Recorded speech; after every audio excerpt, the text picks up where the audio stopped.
তো গাইস আজকে আমার ভিডিও ছাড়ার ডে 1 আর আজ হলো 4ই মার্চ। এখন আমি আছি গুজরাটে। আমার দেশ বাড়িতে রং খেলা হয় 3ই মার্চ আর গুজরাটে খেলা হয় 4ই মার্চ। আজকের দিনে যেরকম সবার ছুটি থাকে সেরকম আমাদেরও আজকের কাজের জন্য সবার ছুটি ছিল, তাই আমরা বেরিয়ে পড়লাম রং খেলার জন্য।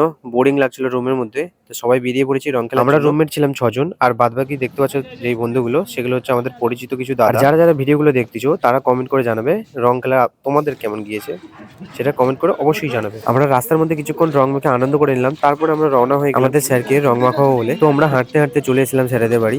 আর গাছ আমি ক্যামেরা ধরে রেখেছিলাম ভিডিও করার জন্য, তো সবাই হাতে হাতে রং নিয়ে রেখেছিল স্যারকে মাখাবে বলে। হ্যাপি হোলি।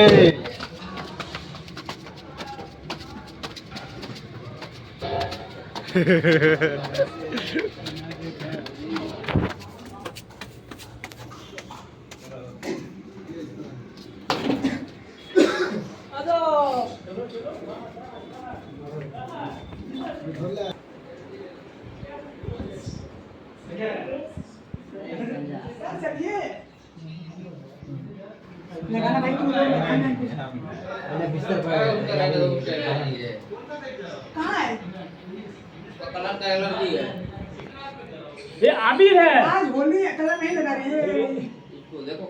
তো গাইস এখানে একজন স্যার আমাদের মানা করে দিল রং না মাখানোর জন্য, কেননা ওনার ছেলের সবে ডাক্তার দেখিয়ে এনেছে অসুস্থতার কারণে। এখন আবার এই স্যারকে আমাদের রং মাখানো হবে, কিন্তু ইনি মানা করেনি, তাই স্যারকে ভূত বানিয়ে দেওয়া হয়েছে রং মাখিয়ে। তো গাইস এখনো আরো একটা স্যার বাকি আছে, তোমরা কন্টিনিউ দেখো, দেখলে স্যার যখন বসে বসে অফিসের কাজ করছিল তো স্যারকে বললাম একটুখানি বাইরে আসতে রং খেলার জন্য।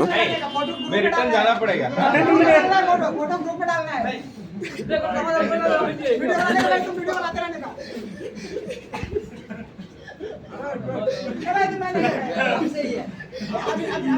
তো গাইস তোমরা আরো কিছু কমেন্ট করে জানাবে তোমাদের ভিডিওটা কেমন করে লেগেছে। আমি জানি না ভালো বানিয়েছি কিনা, তোমরা অবশ্যই কমেন্ট করে বলবে ভালো লেগেছে কিনা। তো স্যারেদের সঙ্গে ছবি টবি তুললাম, তোমরা দেখো।